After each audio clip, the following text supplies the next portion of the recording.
Right మరో breaking చూస్తున్నాం. విశాఖలో ఇండిగో విమానానికి ప్రమాదం తప్పింది. ఇండిగో ఫ్లైట్ గాల్లో చక్కర్లు కొట్టింది. ఇక ల్యాండ్ అవుతున్న సమయంలో వాతావరణం అనుకూలించకపోవడంతోనే ఫ్లైట్ గాల్లోనే తిరిగింది. హైదరాబాద్ నుంచి విశాఖ ప్యాసింజర్లతో విమానం వచ్చింది. సాయంత్రం 6:50 విశాఖ రన్వేపై ల్యాండ్ అవ్వాల్సిన ఇండిగో విమానం వాతావరణ సమస్యతో ల్యాండ్ అవ్వకుండానే గాల్లో చక్కర్లు కొట్టింది. దీంతో విజయవాడకు ఎయిర్పోర్ట్ అధికారులు విమానాన్ని మళ్లించారు.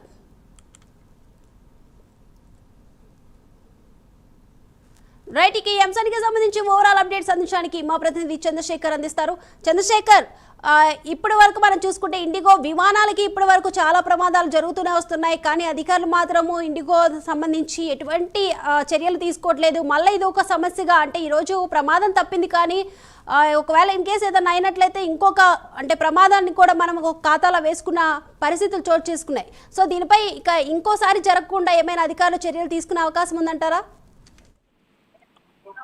రైట్ దీపిక, చూసుకుంటే ఈ రోజు విశాఖ విమానాశ్రయంలో పెను ప్రమాదమే తప్పిందని చెప్పుకోవాలి. ఎందుకంటే హైదరాబాద్ నుంచి విశాఖకు ప్యాసింజర్లతో వస్తున్నటువంటి విమానం ఏదైతే 6:50 ల్యాండ్ అవ్వాల్సి ఉన్నప్పటికీ కూడా విమానం అయితే ఇక్కడ ఉన్నటువంటి వాతావరణం అనుకూలించకపోవడంతో దాదాపు 25 నిమిషాల పాటు కూడా గాల్లో చక్కర్లు కొట్టినటువంటి పరిస్థితి కనిపించింది. ఏదైతే గతంలో చూసుకుంటే ఇండిగో విమానాలన్నీ కూడా వరుస ప్రమాదాలకి గురైనటువంటి ఘటనలన్నీ కూడా ఒక్కసారిగా ఉలిక్కి పడేటట్టు చేసిన పరిస్థితి కనిపిస్తుంది. ఈ నేపథ్యంలో ఈ రోజు అయితే హైదరాబాద్ నుంచి విశాఖకు ప్యాసింజర్తో వస్తున్నటువంటి విమానం ఈ రోజు గాల్లో చక్కర్లు కొట్టడంతో అందులో ఉన్నటువంటి ప్రయాణికులంతా కూడా పూర్తిగా భయాందోళనకు గురైనటువంటి పరిస్థితి ఉంది. మరోవైపు చూసుకుంటే ఇటు ఎయిర్పోర్ట్ అధికారులు కూడా ఇండిగో విమానం ల్యాండ్ కాకపోవడంతో ఒక్కసారిగా కూడా వారంతా షాక్ కు గురైనటువంటి పరిస్థితి కనిపిస్తుంది. అయితే ఈ రోజు సాయంత్రం విశాఖ ఎయిర్పోర్ట్ లో ల్యాండ్ అవ్వాల్సి ఉన్నప్పుడు కూడా పూర్తిగా ఇక్కడ ఉన్నటువంటి వాతావరణం అంతా కూడా అనుకూలించకపోవడంతో దాదాపు 20 నుంచి 25 నిమిషాల పాటు కూడా గాలిలోని విమానం అయితే చక్కర్లు కొట్టింది. ఈ నేపథ్యంలోనే చేరుకున్నటువంటి ఎయిర్పోర్ట్ అథారిటీ అధికారులు విశాఖ నుంచి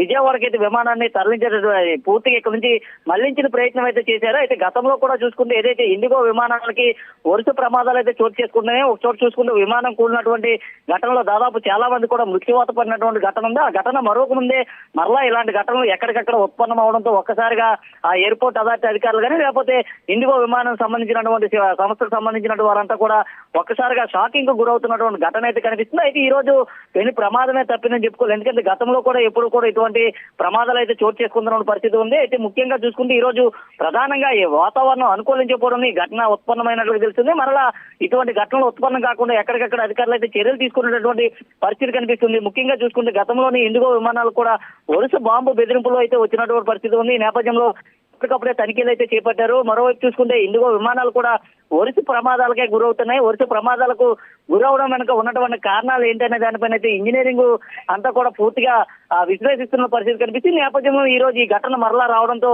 ప్రయాణికులంతా కూడా భయాందోళనకైతే గురైనటువంటి పరిస్థితి ఉంది. పూర్తిగా కూడా ఇండిగో విమానాన్ని విశాఖలో ల్యాండ్ కాకుండా ఇక్కడ నుంచి విజయవాడ తరలించడం, అక్కడైతే ల్యాండ్ అయ్యే విధంగా కూడా చర్యలు తీసుకోవడంతో వారంతా కూడా ఊపిరి పీల్చుకున్నటువంటి పరిస్థితి కనిపిస్తుంది.